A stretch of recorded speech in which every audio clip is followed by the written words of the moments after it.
Почитувани гледачи, почитувани слушатели, добројавте назад во подкастот на Слободен печат.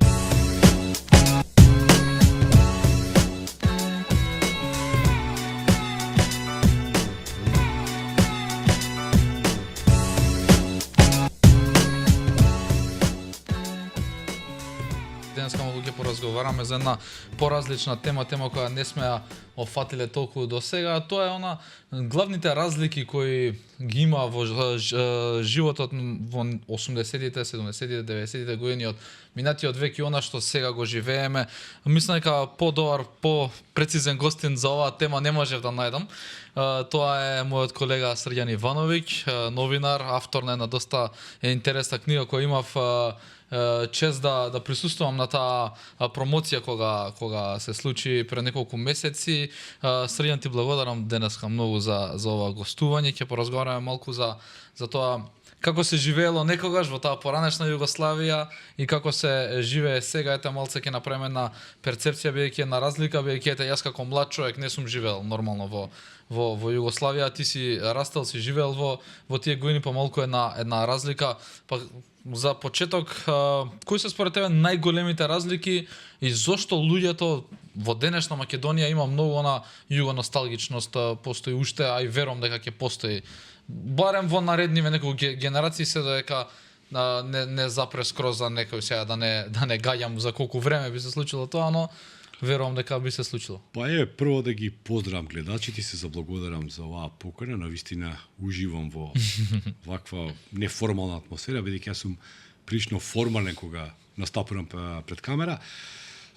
Југоносталгијата прво веднаш, како да кажам, ти кажа додека таа не престане, не сме сигурни во тоа, значи таа ќе престане, ја мислам, ако повторно се формира Југославија. Нели, па тоа што луѓето може да видат со поинакво мислење, разочарани можеби од тоа што таа некоја X Југославија би можела да представува. Југоносталгијата е присутна цело време. Македонија излезе од таа државна заедница на некој чуден и посебен начин. Значи, тука немаше војна, барем не тогаш, имаше потоа од други причини. И имавме еден ребусен референдум, кај што не бевме сигурни дали излагаме или не излагаме од заедницата, па дури некаде прочитав дека тоа прашање референдумско кое вели дека дали сте за самостојна и суверена Македонија, која во иднина би можела со една или две републики да направи нова заедница. Тоа било едно трик прашање, баш не било на straight forward. Да. Ја немав право да гласам тоа, се уште бев мала, ама се сеќавам добро. И тоа воопшто не беше референдум за независност. Така некако до пола. Значи и суверена и да кажеме федерална единка. Дали е тоа едно и со друго, како малце како оксиморонско беше тоа прашање, нема везе. Тоа е нели легендарното прашање, кое што дури вела дека тоа важи денеска, дека Македонија денеска може со некоја од бившо југословенските републики да направи државна заедница и да ние воопшто немаме потреба да излегуваме на нов референдум, бидејќи тој референдум поминал и тоа прашање е ова. Не сум правник, не знам дали е така, но пренесувам нечи јавно изнесени ова. И секој бориме за југоносталгијата, значи, ќе кажеме прво, значи ние некако така излеговме, не баш по наша волја од Југославија, и има еден голем проблем на Македонија, која прво се викаше како што се викаше, па имаше некое друго име, па сега се вика како се вика, значи нели збунувачки малце, па имаше едно знаме, па друго знаме, па беше на еден начин, еден устав, па потоа војната 2001 година, ја не сакам оние еуфемизми, конфликти, тоа беше класична војна. Значи, по таа војна која во многу што беше граѓанска, а во многу што беше и наметната од некои други бивши југословенски простори, ние едноставно како да не успеавме да изградиме едно општество кое што ќе биде добро за поголемиот дел од своите граѓани, и иако имаме демократија, имаме гласање, имаме право на глас, тоа го немавме во Југославија. Тоа мора да се потенцира. Сепак ние 30 години, ако не се лажам, мислам дека само 2007 година имавме некој економски раст. Да. Се друго беше економски губиток.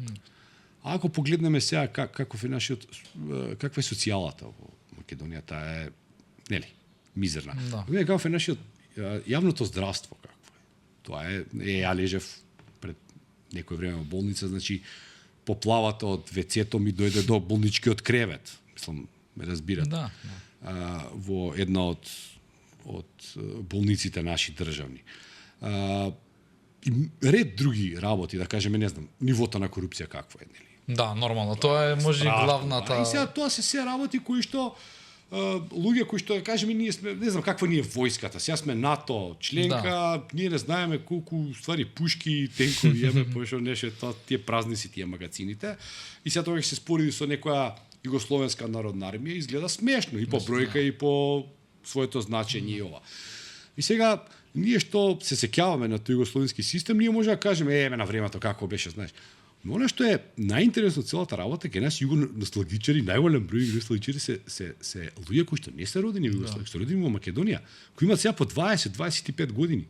Луѓе кои апсолутно ништо, значи тие слушале муабет од своите татковци, мајки, баби, дедовци, значи роднини и она, можеби нешто и прочитале.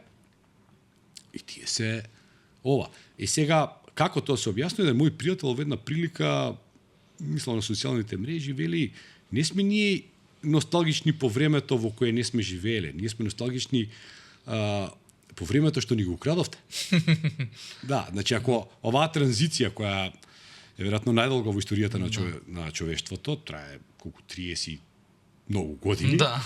Нели тоа се 3 генерации, 3 децении и повеќе, нели? Да.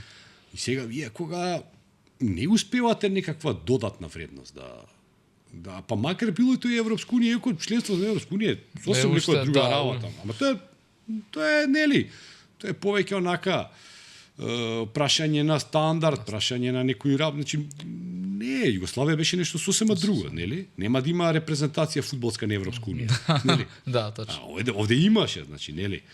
Бевме јаки. Она имало, кога гледам често кога сме во спортот, кога го спомена, секогаш остануваат тие муабети кога се прават и да беше Југославија сега каква екипа имавме. Да. Пред некој ден го гледав Тони Кукош кој вели дека по ние ќе бевме гал со американците 92-а на Олимпијадата, нели? Ако не, тогаш вика за 2 години може ќе ги победевме бидејќи тоа беше многу респектабилна репрезентација на СФРЈ. И не само во кошарки, во сите други спорти, и во фудбал. Да, тоа беше многу респектабилно. И сега, нели, сега денеска тешко дека сме респектабилни во било кој спорт и на било кое друго поле. Да, не мора да е спортот да ги земе било кој и од општеството и од било развојот на науката, на пример. Секогаш има индивидуалци и добри примери, сега да не бидеме дека сме ептен. Не, секогаш има и ќе има и имало низ годините секогаш индивидуалци кои на добра сцена ја представуваат државата на најдобар начин, но ете пак таа носталгија цела постојано ќе ја споменуваме верувам во оваа епизода дека таа носталгија уствари секогаш што ги тера граѓаните да прават некоја споредба, иако се тотално две различни времиња од една сила што била Југославија на секое поле до една нова држава уште со 30 години постојање. Мора да се биде фер до крај, знаеш, сега кога ние идеализираме нешто, да се биде крај, на пример, во 50-тите, па се до 70-тите години Југославија е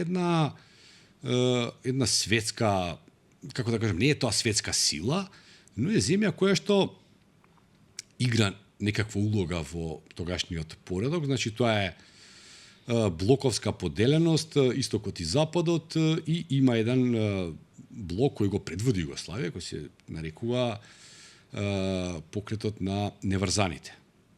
Движењето на неврзаните, во кое не знам од кои причини Македонија не е сега уклучена, значи тука има голем број на земји кои може да бидат респектабилни партнери на трговско-економско ниво.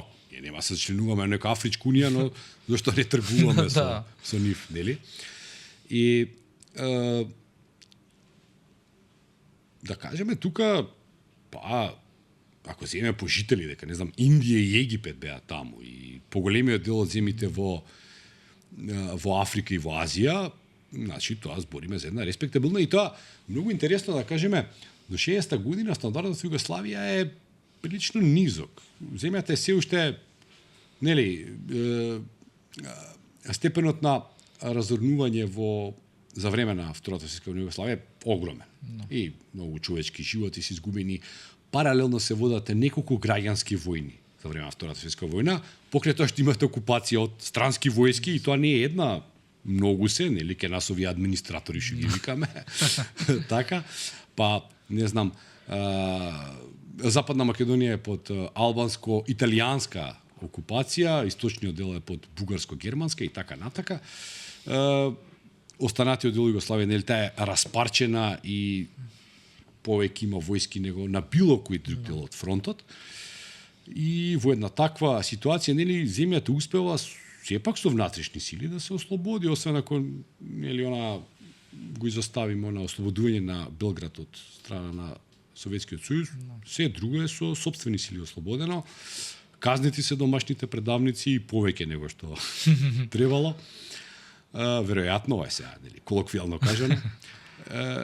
И земјата е навистина разурната и се имате некој индустријски раст огромен, кој трае некаде до 60-та година, ама стандардот тоа не го поправа на луѓето. Дури по формирањето на тоа движење на неврзаните и тој прелиминарен договор со Нехру и со Насер, и кога на Југославија се отвара огромните пазари на Египет и на Индија. Да. Индија тогаш има некои, не знам, 500 милиони жители, а Југославија има 21 милион жители и сега тука кој е заработка нормално тој што повеќе продава, нели? И на сметка на тоа ние сме почнали да пиеме кафе. Од Етиопија е стигната првата пратка на кафе од Хајле Селасије, кој исто така се приклучува на движењето на неврзаните и тоа е една многу И сега тука тоа малку се знае, тоа пред кратко време гледав еден документарен филм, на пример, ние не знаеме на пример дека Алжир својата независност ја должи на Југославија и на политиката на Јосип Броз Тито. Сега каква е таа земја? Значи таа сепак е сила, нели? И дека главен спонзор на алжирската независност е токму Југославија. Може би затоа и Франција беше една од првите земји која сакаше да се распадне после Југославија 90-тите години. Но тоа е многу интересно. Замислете сега Македонија да биде во некоја ситуација, не само Македонија, Србија да кажеме, која е најголема од, нели? Дека таа би можел да спонзорира нечија независност, дека тоа невозможно и да се спомне. Дефинитивно. И сите заедно да се соберат, да не се викат Југославија, него како, нели, сегашни држави, мислам дека не можат, нели, едно село да откинат од него. Така. А ова говориме, и тоа има една друга работа кој што можеби помалку се знае, дека Алжир не е колонија француска, него во францускиот устав тоа е територија на Франција, тоа е француска дел од Франција. И тоа предизвикува огромна криза во француското општество, тоа е причини за ние.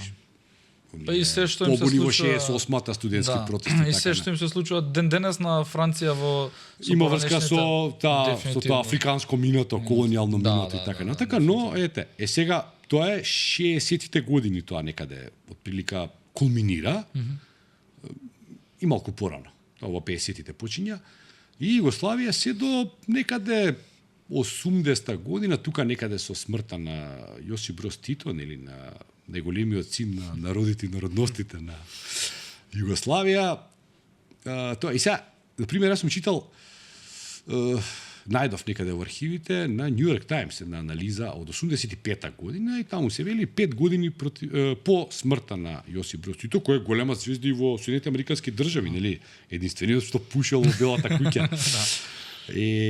И таму вели вика земјата се сведе на својата вистинска мерка. Значи, веќе во 85-та година таа земја не представувала тоа што го представувала, да кажеме, 10, 15, 20 години претходно. Така да кажеме, таа промена, тие ветришта, кои тогаш велевме нови ветришта дуваат од Москва, а тоа беа тие иницијативи за гласности, перестројка, започнати уште од времето на Андропов, а потоа тоа нели неговиот наследник го продолжи. Уште од тогаш, да кажеме, тоа почна да ја намалува важноста, бидејќи Југославија беше важна во таа блоковска поделено како едно чедо, како еден љубимец на ладната војна. Значи, тоа се знаеше, зимно време агентите се во Белград, летно време се во Дубровник, бидејќи нели? Да. Со времето да видат по времето. Спија по најдобри хотели, се возеа со најдобри коли, уживаа буквално, сега едноставно се изгуби потребата за таквото нешто, бидејќи Советскиот сојуз повеќе не беше закана, да кажеме, во тој момент. Срѓан, баш ме интересира, ја го споменавме историскиот дел и она политичкиот дел, но она што верувам највеќе ќе ги интересира, бидејќи имаме помлада публика, е животот како млад човек. Да направиме споредба, ти имаш сега две ќерки помлади, како е споредбата кога можеш да споредиш животот како за млад човек? Значи, моите ќерки имаат 12-13 години, јас ако им кажам дека ја на 13 години искачав, идав на концерти, тие концерти беа на вистина, нели, дека пиво пиев и пушев цигари, тоа не е добро да се каже, ама, значи, мојата младост, она прво излегување, нели, у град ама многу беше различно. Сега, ама различно во светски рамки. Различно. Не само кај нас, тоа што Југославија имаше еден таа беше дел од, да кажеме, воопшто, значи, што треба да се каже? Ние не бевме зад железната завеса. No. Iron Curtain, како што, нели, тоа британците сакаат. Не бевме дел од оној источен комунистички свет, а Југославија, значи, беше запад за истокот, но со социјалистички еднопартиски систем, значи, да не го идеализираме тоа си беше, да кажеме, држава со сериозен државен апарат, можеше тука добро да се заглиби или во затвор да се отиде за кажан збор, но од друга страна имаше прекрасна рок сцена, да кажеме, значи прво во Југославија доаѓа сите значајни звезди, а и самата Југославија направи локални, регионални звезди. Во сите правци на музиката, па дури сега, не знам, кој беше филмот за Томас Здравковиќ, кој ќе чуете песните на Томас Здравковиќ, изгледаат феноменално според да со денешниот мејнстрим, нели? Да? А да не збориме, нели, за корни група, било дугме, риблја чорба и сега можеме 10 дена да збориме за тоа, па и што е најбитно, Југославија изнедри два оригинални правци во рок музиката, значи Нови талас, каде што беа, не знам, Екатерина Велика, Електрични оргазам, Пекиншка патка и така натака, Шарло Акробата, нели, Дисциплина кичме, од кај нас беа тука Мизар, многу респектабилен бенд, претходно Лепи Сол, од онаа претходна генерација. Тоа беше оригинален звук, кој е оригинален југословенски звук. И вториот беше нови примитивизам во Сарајево, да е забрањено пушење, Елвис Джи Куртовиќ, па тука тие беа многу тие беа неверојатно влијателни, тоа беше веројатно последниот обид да се спаси Југославија. Еден концепт беше белградски, еден беше сараевски. Тие не си противречеа меѓу себе, тие соработуваа и на крајот победија оние со пушките, нели? За жал. Уметниците немаа шанса тука да го направат тоа. И сега, знаете, Младински културен центар, тоа сегаше дом на 25 мај, па еднаш неделно имаше концерт, дали доаѓа Азра, дали доаѓа не знам, мислам, Екатерина Велика, сите доаѓале од тоа време. Бајага на Кале горе, риблја чорба, нели? И тоа беше само тепачка да си задат карти. Ако изведиш карта, onda ти си, нели цар си. И нон-стоп знам дека тоа и дури по распадот некој почна оние крвави војни да се случуваат, тоа не престана. Значи, интересна работа е Југославија замре, се распадна во крвава граѓанска војна, но не и југословенската култура. Таа продолжи до ден денеска е жива и здрава, ништо не ја фали. И со музиката исто, како Со све, да. секој месец, ако не баш секој месец, ама секој втор месец имаме концерт, уште настапи на ако не е чорба, ако е некој казалиште или било кој нели, па Петар Грашо дошол, дури тој не припаѓа на тоа време, тој е нов производ од Хрватска, ама си го примивме како дело тоа југословенско наследство, нели? И тоа продолжи сега, каков беше животот, според мене многу поубав. Значи немаше молови, немаше социјални мрежи, многу се излагаше, имаше пороци, многу повеќе неко денеска, имаше и сега на пример, сега децава воопшто не е интересно алкохол и дрога, нели вежбаат сите, идат во што е подобро да не разберат по феноменално е. Ја тоа рекламирам, да? Ја не знам како ни се фаќаат, мислам, искрено да ти кажам, разбирам. Па социјалните мрежи тука е таа главна улога, главна разлика. Ја тоа не го разбирам, тоа се ова и сега, нели, тоа беше ностоп, па додека беа границите затворени, беа едно време поради имавме ембарго кон Сојузна република Југославија, а нас Грција ни удри ембарго, можеш идеш во Бугарија, ама зашто? Во Албанија тоа време тоа никој не беше туризмот, тоа што е сега, да. Ми идевме во Охрид, тогаш Охрид беше мека и медина за едно време, кажам, тоа. 2-3 години, така. Тоа да кажеме на почетокот од мојата младост, кога бев јас најактивен, па ништо не ни фалеше. И тогаш во Охрид ги гледав истите овие UX групи, доаѓа и ова и беше наистина многу забавно. Иако мора признам, имаше некој отсуство на закон многу големо, на пример. Журките често траја до 8 сабајле. Па да, види, тоа е она што го бараат младите сега. Мислам дека кај младите зборам и за мене, мислам дека таа пандемијата многу ни одзема од тоа. И пред тоа беше. И претходно не беше најсјајно, но тие 2-3 години кога бевме заклучени, кога бевме затворени во... Не, тоа беше ужасно, тоа беше, нели, ама јас сеќавам уште бев 4-та година средно кога имаше некакво убиство во центарот на Скопје, некое дете беше прободено со нож, тука ке плоштадот некаде. Значи тоа било негде 96-та година и тогаш дојде првата забрана за работа на клубови, кафичи и така натака, кафулиња, да кажеме до 1 саат, нешто ова, и тоа беше не траеше многу, но тоа потоа се воведе и никогаш не се врати. Инаку јас моето детство го знам дека ние излегувавме во 11 навечер и кога ќе дојдеш, тоа беше еден прашалник, нели? Мислам, секоја чест на моите родители и на нашите родители од тоа време беа навистина под тежок стрес. Тоа и тие... Не знам како би го преживел тоа сега. Тие приказни, мене мојот татко ми ги има раскажува, но тие и до ден денес ми кажува, значи, што се вика, од Скопје пали школа, југото и до море, до горе, до Хрватска, Црна Гора. Татко е најака, на мојот татко приказната најака, дека тој од Скопје стигнал еднаш автостоп во 70-ти години, значи, јас сум 77 роден, ова било некаде 71 година, да кажеме. Со автостоп стигнал од Скопје до Пореч. И назад се вратил. Да, па сега, нели? Да. И без пари ништо, верувам дека... Не со некој ситница пари, некој шаторче, нешто, да.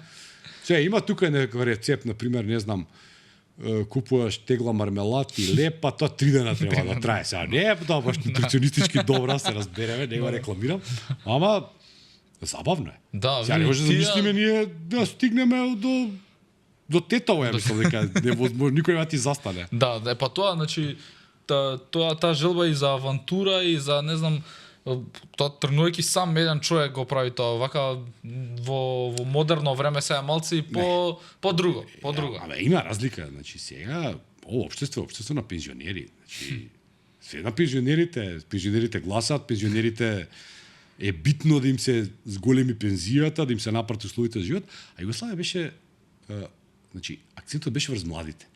И во секоја порак од секој лидер, не зборам само Тито, значи секој локален лидер од било каде, тој во својот говор спомнеше младите. И тоа беше држава на младите. Тоа беа оние младински акции, па студенти су управо, тоа е. Студенти су били управо која дели она реплика. Легендарна, да. Да, таа си каше филмот да заборив. Називот го заборив. варљиво лето. Да, варљиво. И тоа беше држа на младите и значи се подразбираше дека младите треба летно време да идат на на одмор, дека треба да идат и тој одмор што е можно полого да трае, па ќе идат не знам некаде во Макарска или во некаде ќе отидат во Црна Гора, во Будва, хотел Интернационал, мислам дека таму имаше од цел свет доаѓа преку некакви младински организации или такви имаше огромен број по ова, каде што летувањето е ефтино, па можеш и да работиш ако сакаш преку тие фериални организации, извиднички ова, и можеш буквално да останеш цело лето на море или на езеро или во планина, нели? И тоа тука да кажеме огромен број намешани бракови. Тука се создаваат љубови, нели, нормално. Ако на лето нели не фати женска, тоа нешто ти фали, нели, додека си на одмор. На твоите домаќи им пишеш едно писмо, месецот ти доста и они те знаат. Да, ама безбедно. Значи безбедно, на пример, јас се сеќавам таму Купари, тоа е едно место пред Дубровник. И сега на патот ќе видите дека некои странци пристигнале, ама дошле во време кога не работел кампо, да кажеме, или некој сместување. Потвориле шатор и си легнале на покрај паркингот. Го ставиле шатор и спија. Странци, значи. Тоа сега е невозможно да се замисли. Мислам, возможно ке мене ја во двор да ставам шатор, ќе ме пријави комшијата.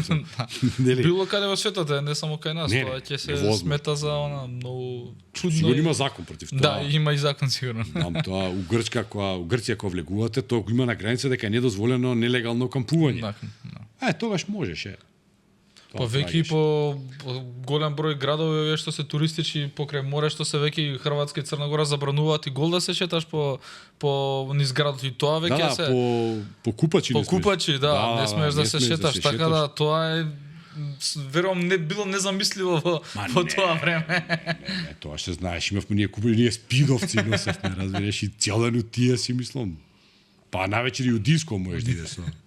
Да, друг бил и самиот менталитет и самиот начин на кој размислувале младите. Ама цел свет е таков. Тоа е хипи покрет, тоа е пост хипи покрет, тоа е 68 големите протести кои се случуваат во цела Европа и во Соединените американски држави, и тоа е едно време на бунтовништво кое што еден режим не го сака, но се обидува на некој начин да го канализира, знае. И сега па идете на одмор, знаеш, као свирете гитари, нели, идете на концерти, нели. И тоа е, да кажеме, една паметна одлука на тие социјалистички власти да се направи така. Да. Среќан, баш ме интересира, на кога сме на оваа тема, токму ја одбравме поради меѓу многуте причини, токму и поради твојата книга. Баш ја спомнав на почетокот Писмо од лудница, да, една доста интересна книга, па малку да не раскажеш дали сето ова за што зборувавме досега и сето тоа што си го читал за тие времења беше и главниот мотив да напишеш таква книга. Апсолутно, значи мене секогаш ми било мистерија зашто се распадна таа земја. Ако веќе морала да се распадне, што мораш толку крв да се пролее, нели, мислам. Ето секогаш за безпотребно го сметав, нели, и пробав да најдам некој одговор. Мислам дека го најдов, значи ги следев парите. И знаете, тргнав од една премиса која е моја лична, значи никогаш јужните Словени немале посериозна држава од Југославија, тоа го мислам и за оваа по Втората светска војна и пред Првата светска војна, со сите своји мани кои ги има многу, со сите своји и нелогичности, и историски случајности и така натака. Значи ни цар Борис, ни цар Самуил, ни цар Душан немале посериозна царство од Југославија. И прв пат тие, како да ги кажам, поробени сироти јужнословенски, југословенски, како сакате, народи, прв пат нешто значат и во европска, и во регионална, и во светска сцена, и тоа се прокоцкува, нели, за нешто друго. Тоа се национални држави. Сега не би навлегол дали е подобро дали име на србите побитно да живеат во Србија или Југославија, на македонците во Македонија, хрватите, тоа е више тоа е постфестум. Да. Но значи тоа и сега точно дека е тоа, нели, помеѓу двете светски војни, како што реков, нели, едноставно шампион на ладната војна и тука многу пари се заработуваат од тоа и од која паѓа, условно речено, не условно, него вистински речено, источниот блок, едноставно едната и таа потонува таа Југославија. Но и сега ние велиме цело време, но Западот ја фаворизираше. Точно дека има некои земји кои што гледаат благонаклоно на словенечка, хрватска независност. Германија, веројатно и Франција, веројатно и некои други земји во Европската унија, но текне, каква е улогата на Германија во тој период? No. Многу мала. Многу мала. Таа е се уште поделена земја. Да. Да, таа нема некоја преголема моќ, а и Франција не е нешто особено моќна. Другите земји се окей. Значи, светските сили, САД, Британија, неутрална, да кажем, по тоа прашање. Советскиот сојуз, односно потоа Руската федерација и Соединетите американски држави се за Кина, која во тој момент не е наликнала Кина денеска, но сепак е, нели, таа дури била и тогаш, и пријателска земја и така натака. Да не зборам за овие Индии, Јужни Америки, Куби, така натака, нели, тоа све е, нели? Се било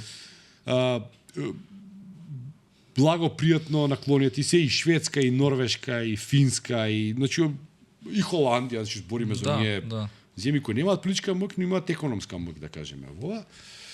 Но таа се распаѓа. Сега, ако ќе почнете да копате по тие архиви, ќе најдете тука многу сумнителни, например. Ова, например, има најсумнително се ми беше тоа што ние тогаш не го знаевме тоа. Например, има состанок помеѓу во Белград, помеѓу Слободан Милошевиќ и Милан Кучан, тогашниот представник на Словенија во не, уствари председател на Словенија. На Словенија, да. Да, али по тие социјалистички теркови да, не беше баш исто тоа, да. Не беше тоа баш председател. И има разговор кој се случува многу пред било што да ние, нели, тоа е уште негде 89-та година. Се случува тој случај кој Милошевиќ, мртов ладен, му вели на Слободан Милошевиќ, му вели на Милан Кучан: ако вие сакате да се одвоите од Југославија, ние нема да ви правиме никаков проблем, ама за тоа треба, вика, народот да се согласи. Значи да има некаков референдум, предпоставувам.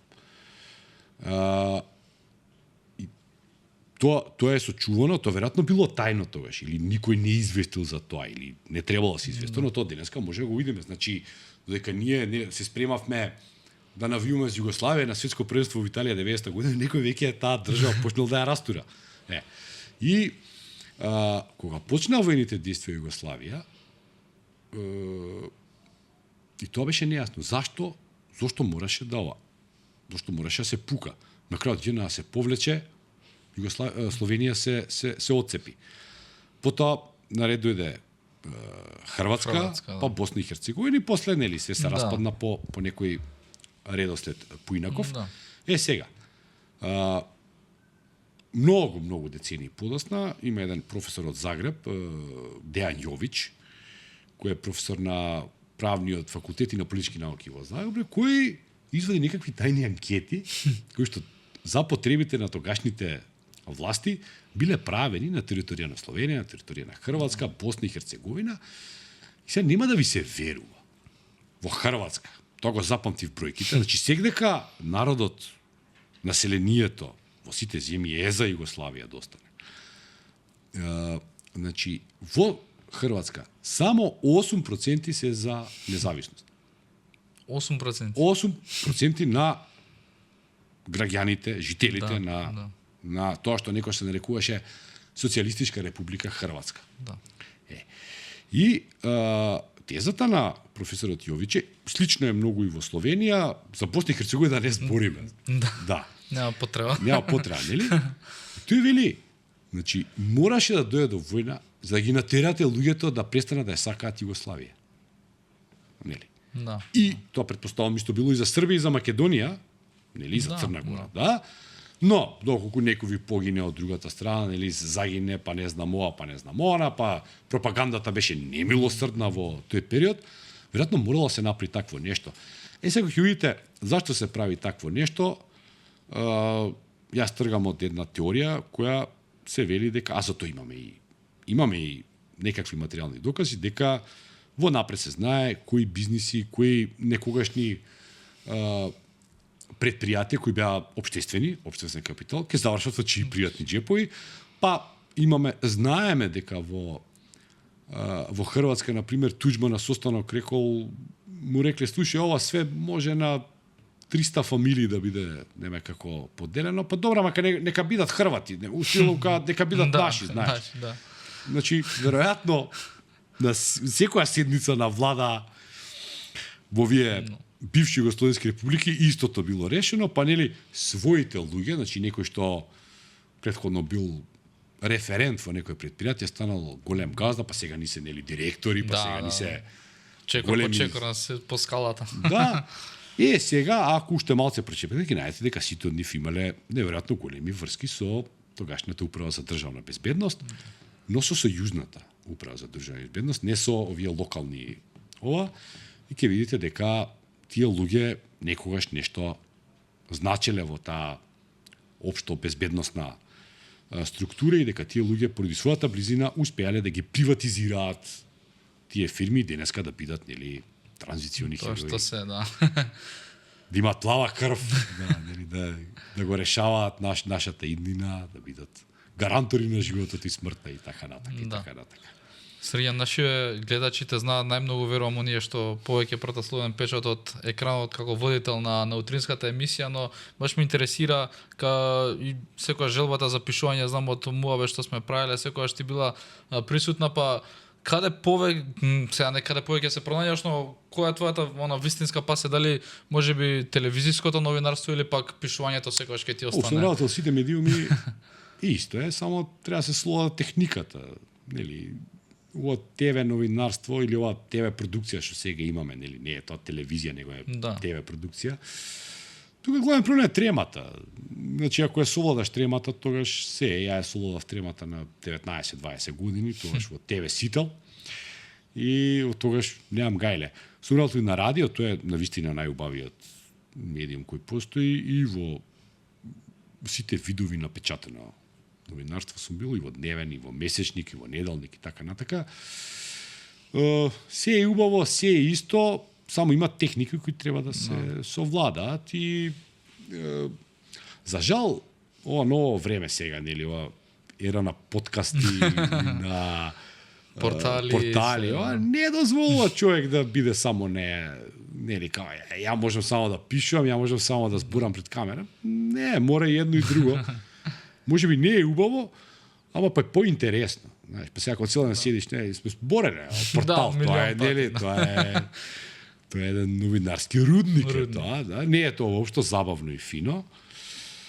Затоа е подобро човек да има некако вентил, па да може да се појави на вака, нели, или некоја радио, ма да радио не знам сега колку. Па искрено има радио, не дека има, да, ама сега колку па се остава простор за некои помлади луѓе да се пронаоѓаат себе си таму, не знам, навистина и верувам дека ти кога си во почетоција новинарство, верувам дека конкуренцијата била многу поголема. Многу беше поразлично.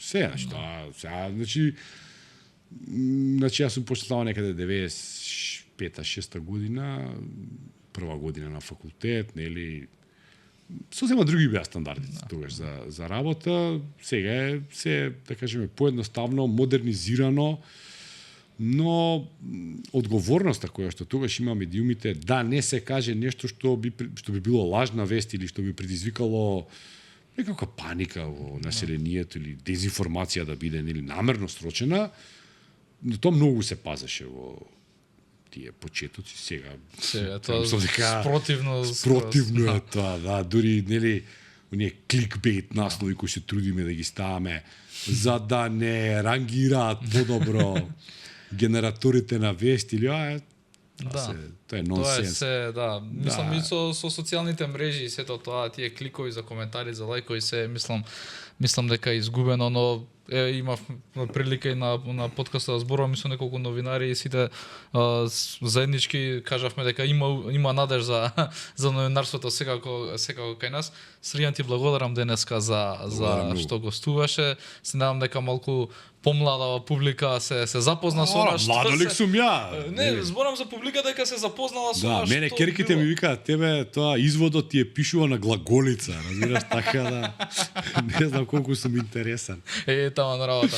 За овие мислам дека се теми кои секогаш ќе бидат интересни кај јавноста, бидејќи било некогаш зборуваме за некое друго време што некогаш било тука, не е веќе присутно, но е присутно кај луѓето длабоко во нив, што зборувавме за југоносталгичноста. Ти благодарам уште еднаш за денешното гостување. Ми останува мене да одјавам денешната емисија, како што кажав, се надевам дека ви беше интересна. Останете со нас, читајте Слободен печат за најновите информации од Македонија и светот.